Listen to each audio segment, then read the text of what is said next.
Alicia, por ejemplo, nos escribía: este podcast es justo lo que estaba buscando. Episodios cortos, pero con mucho contenido interesante, actual, reflexivo y en castellano.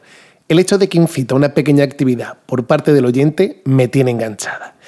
Igualmente Pina nos decía: está súper el podcast, tenéis que hacerlo semanal. Es muy largo el tiempo de un mes entre un capítulo y otro. Bueno, pues si este espacio también te inspira a ti, te animamos a dejar tus comentarios y a recomendar el podcast a alguien cercano. Esto es ¿Matarías al hombre gordo? Un podcast para repensar los límites entre el bien y el mal.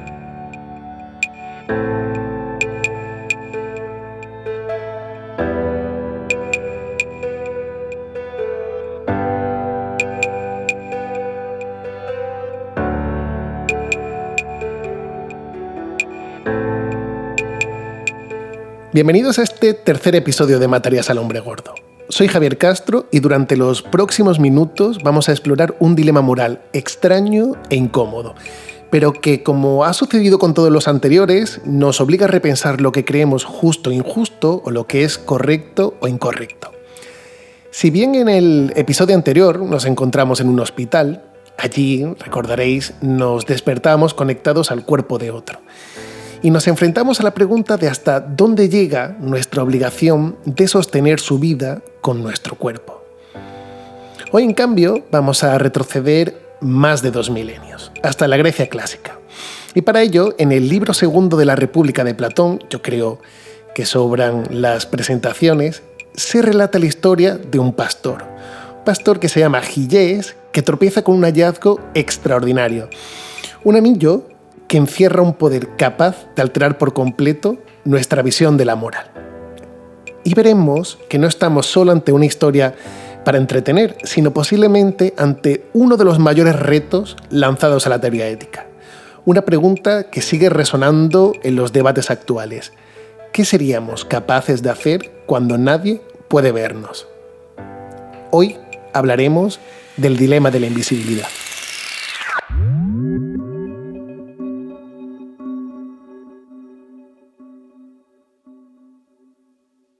Imagina que caminas solo al caer la tarde. Frente a ti, un resplandor inesperado surge desde la tierra. Te acercas, apartas la tierra con las manos y descubres un anillo dorado extraño, antiguo, pesado. Decides colocarlo en tu dedo. De pronto, tu sombra desaparece.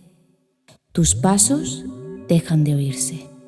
Miras tus manos y no están. Eres invisible. Podrías entrar en casa de ricos y tomar lo que desees. Podrías escuchar secretos, manipular voluntades, moverte por la ciudad como un fantasma. Podrías hacer daño, vengarte, tomar todo aquello que siempre se te negó. Nadie sabría nunca quién has sido. Nadie podría castigarte. El anillo te concede un poder absoluto, pero también te deja un interrogante que nadie puede responder por ti. ¿Qué serías capaz de hacer ahora que no hay ojos que te vigilan?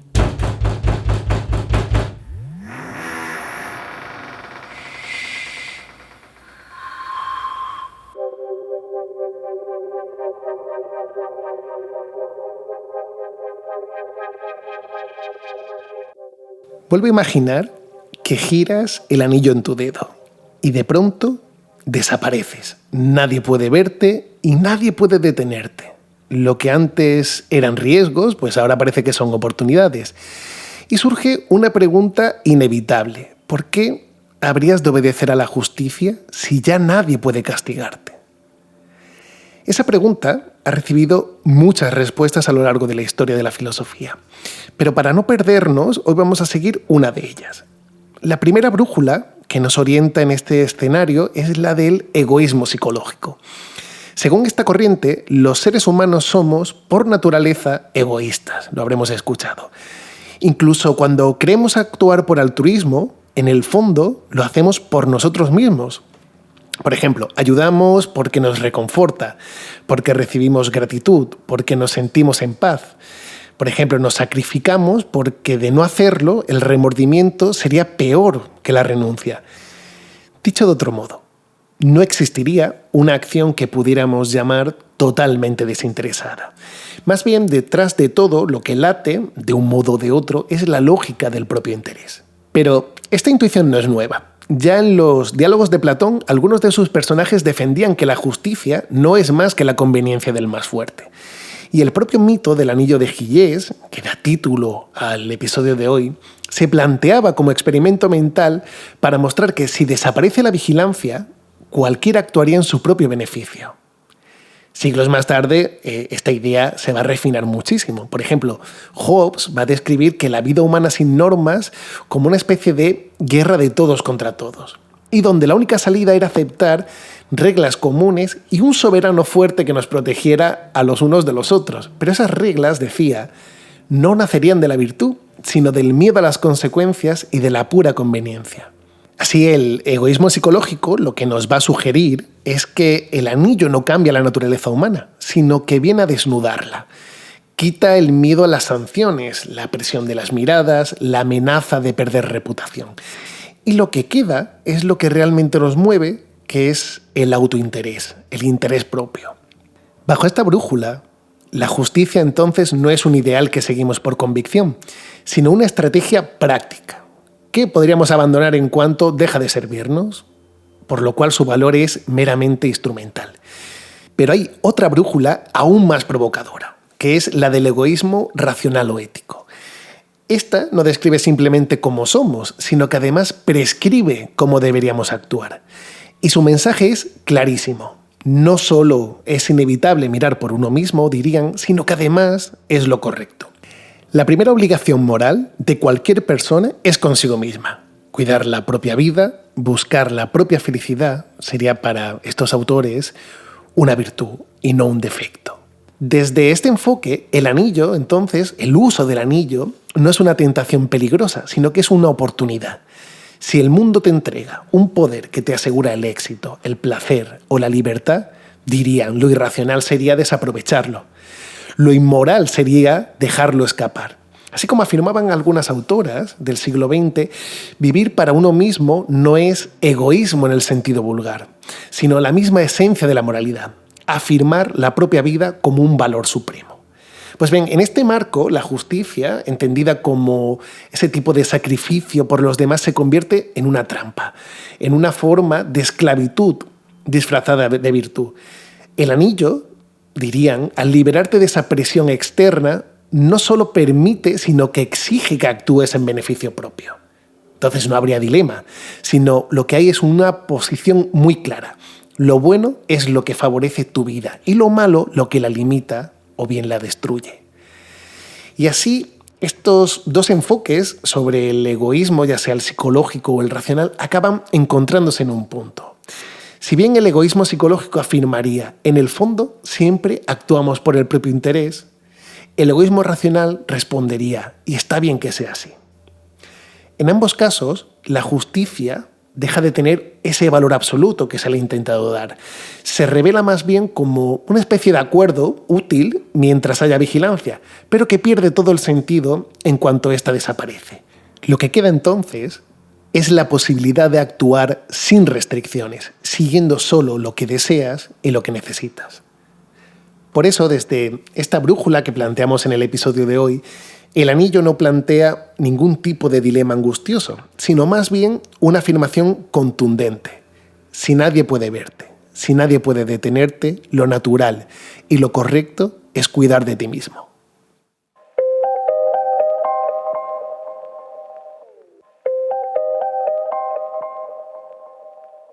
El anillo sigue en tu dedo.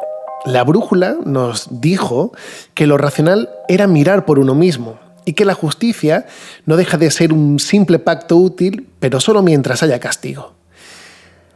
Sin embargo, ahora veremos que la balanza apunta hacia la dirección opuesta y nos va a indicar que la justicia no depende de que otros te vigilen, sino de en quién te conviertes cuando eliges actuar. Para entenderlo, vamos a viajar un momento al mundo de los estoicos, ¿no?, que están tan de moda. Cicerón lo dijo de una manera sencilla pero muy contundente. Él comentaba que lo honesto nunca está en contra de lo verdaderamente útil. Y si un supuesto beneficio exige hacer una injusticia, entonces no es un beneficio, sino que es una pérdida. Diría que el sabio no haría nada indigno ni aunque tuviera la certeza absoluta de impunidad. Porque el peor castigo de la injusticia no va a ser cualquier castigo formal, no es la multa, no es la cárcel, sino que es rebajarte a ti mismo. Con el anillo, esta lección se hace clarísima. Puedes ganar riquezas o poder, sin duda, pero al mismo tiempo puedes perder algo mucho más valioso. Puedes perder la rectitud que debería sostenerte. Para los estoicos, al menos los clásicos, la verdadera libertad no consiste en hacer lo que uno quiera, sino en vivir guiado por la razón y por la virtud. Y usar el anillo para engañar, para dañar, para abusar, pues dirían que no sería una prueba de fuerza, sino más bien de la esclavitud interna ante tus propios caprichos. La pregunta en este caso deja de ser ¿qué saco yo de todo esto? Y pasa a ser ¿en qué me convierto si lo hago? La justicia, dirían, no es un disfraz del miedo, sino que es un modo de vida noble. Y el anillo no te libera de ella, sino que más bien revela si la has hecho parte de ti. Demos ahora un salto hacia pensadores un poco más contemporáneos. Por ejemplo, el filósofo Bernard Williams hacía una pregunta muy relevante para este dilema. Y se preguntaba acerca de ¿por qué ser moral? Su respuesta obviamente no recurría a sermones, sino más bien a cuáles son las razones internas que deberían motivarnos. La moral, decía, solo pesa de verdad cuando conectan con nuestros motivos más profundos, con nuestros proyectos, con nuestros vínculos, con nuestras lealtades. Y quien solo se contiene de las injusticias por miedo, en cuanto ese miedo desaparece, como ocurre cuando nos ponemos el anillo, pues va a sucumbir. Pero quien posee integridad decide no cruzar ciertos límites, ni siquiera en secreto, porque hacerlo sería, y esto es un poco recogiendo esta idea estoica, traicionarse a sí mismo. Esa es la verdadera prueba del anillo. No ante la policía, no ante los tribunales, sino ante tu propia mirada. La culpa y la vergüenza funcionan en este sentido como frenos más poderosos que cualquier castigo externo. A esta visión se sumaría un nombre ya conocido en este podcast, que es el nombre de Philippa Foot, con su defensa de lo que llamó el naturalismo de la virtud. Esta autora pues, reconoce que si alguien no valora nada salvo su propio interés, su propio beneficio inmediato, pues parece ser que la moral parece no tener demasiada fuerza. Pero insiste que ese tipo de personas, primero, van a ser raras en el sentido de frecuentes, pero al mismo tiempo también casi patológicas. Dirá que lo normal es que la vida humana florezca gracias a virtudes como la justicia, la honestidad o la benevolencia. Todas ellas son cualidades que hacen mejor nuestra existencia porque mantienen cosas que todos valoramos, ¿no? Como la confianza, la amistad, la comunidad. Y diría que un gillés que acumula tesoros en secreto podría parecer pues, es un triunfador, pero que en realidad pues, llevaría una vida empobrecida, como la que llevaría un árbol que sigue en pie pero que tiene las raíces podridas. Y sin embargo, pues admiramos a quien se mantiene honesto, aun cuando nadie lo ve, porque intuimos que hay una fortaleza de carácter valiosa en sí misma. Por último aparece Derek Parfit, ¿no? Otro autor contemporáneo, que nos ayudaría a dar un giro racional a este dilema. Su idea, que es totalmente opuesta a lo que hemos visto en la brújula moral anterior, es que el egoísmo puro se autodestruye. Que si todos actuáramos solo para nuestra ventaja inmediata, todos al final estaríamos peor. Y no solo en lo colectivo, incluso también respecto a uno mismo. Y te diría que el yo presente puede dañar al yo futuro como si ese fuese otra persona. Que robar hoy, por ejemplo, puede dejarte mañana en una sociedad sin confianza o atrapado en una conciencia que no te deja en paz. Este autor, pues, lo que viene a proponer es ampliar nuestra mirada actual y decir que hay razones para no dañar que existen aunque nadie te esté observando. Desde lo que llama el punto de vista del universo, mis intereses no valen más que los de los demás y que la impunidad momentánea no convierte el mal en bien, sino que solo lo esconde.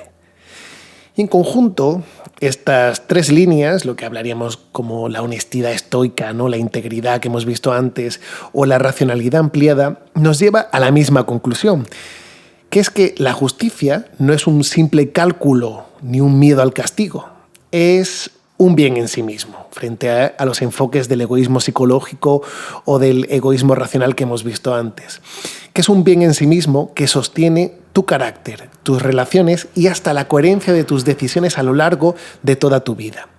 Que el anillo puede darte poder sin límites, pero si lo usas para cruzar ciertas fronteras, no solo tienes la capacidad de destruir a otro, sino también de autodestruirte.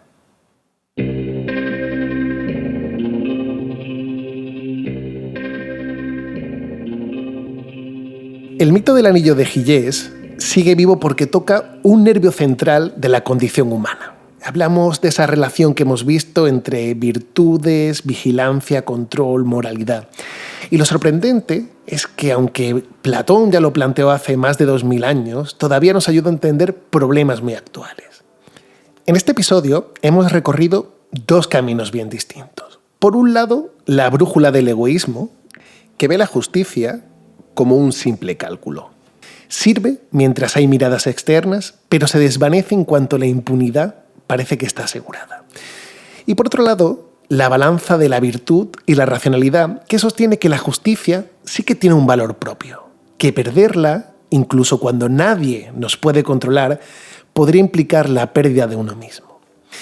Esa tensión no es para nada algo abstracto, sino que más bien la vivimos cada día. Por ejemplo, en el mundo digital, la invisibilidad toma forma de anonimato en Internet. Detrás de una pantalla, pues sabemos que una persona puede insultar, puede acosar, puede difundir bulos sin temor a ser descubierta. La psicología social llama esto desindividuación. Esto es, que cuando sentimos que nadie nos ve, parece que nos contenemos menos y a menudo sacamos lo peor. Pero el anonimato también puede ser liberador. Permite denunciar injusticias en dictaduras, permite explorar identidades marginadas o expresarse sin miedo al estigma. Igual que en el mito, el anillo puede usarse para el abuso o para la libertad. Por otro lado, en la política y en la economía, el anillo se encarna en la opacidad del poder. Funcionarios que manipulan contratos, empresas que esconden fortunas en paraísos fiscales, líderes que abusan de recursos públicos. Pues bien, la investigación sobre corrupción muestra un patrón claro. Cuanto menos transparencia, más crece la tentación de aprovecharse. O dicho de forma sencilla, donde hay impunidad, florece el egoísmo. Igualmente, el dilema también se proyecta en la justicia penal. Juristas, penalistas se preguntan, ¿podemos confiar en la virtud de los ciudadanos o necesitamos siempre de vigilancia y castigo? Si la moral fuera solo miedo a la sanción, el anillo probaría lo frágil de nuestras normas. Pero los estudios muestran algo más matizado. Incluso sin vigilancia, mucha gente se contiene. No por temor a la ley, sino por no querer traicionar su propia imagen moral o por fidelidad a valores que ya tiene fuertemente interiorizados. Y en la tecnología, el dilema adquiere una dimensión nueva. Los algoritmos y sistemas de inteligencia artificial sabemos que toman decisiones invisibles que afectan a millones de personas. Qué noticias circulan, quién consigue un préstamo, qué candidato recibe una entrevista, a saber. Y aquí el anillo ya no está en manos de una sola persona, sino además de sistemas enteros cuyo poder se esconde tras las líneas de código. Aquí el reto es muy claro, que la invisibilidad no destruya la justicia, sino que se someta a la transparencia y al control democrático, como señalan muchísimos estudios actuales.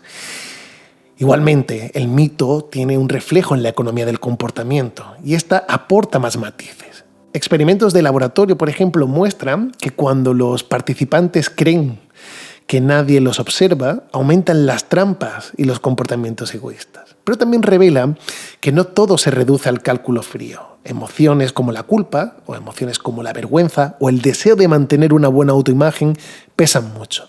Y que incluso solos, muchos deciden actuar con justicia porque la injusticia deja una huella incómoda en su conciencia. Igualmente, la psicología social viene a reforzar esta idea. Habla de normas internalizadas y de la fuerza de la pertenencia grupal. Es decir, No actuamos solo por miedo al castigo, sino también porque valoramos la confianza, valoramos la empatía y el reconocimiento mutuo. Dicho de otra manera, aunque nadie nos mire, seguimos sintiendo la mirada de los demás a través de nuestra propia conciencia. Y todo esto muestra por qué el dilema de Gillés, o al menos su sentido, sigue tan vivo. Porque básicamente nos enfrenta a una pregunta que atraviesa culturas y épocas, y es esencialmente si somos justos por convicción o solo por miedo. ¿Qué pasa cuando la vida nos ofrece pequeñas dosis de invisibilidad? Un perfil anónimo, un cargo opaco, una decisión sin supervisión. Este mito nos lanza un recordatorio muy incómodo, y es que el anillo está por todas partes y que debemos preguntarnos qué tipo de persona quiero ser cuando nadie más me puede ver. Porque al final el dilema no es solo qué hizo Gillés cuando llevaba el anillo, sino qué hacemos nosotros con las invisibilidades cotidianas que tenemos al alcance. ¿Y tú? Si un día encontraras ese anillo, ¿qué harías? ¿Matarías al hombre gordo? Es un podcast creado por Ana Belén Gómez Beibís y Francisco Javier Castro.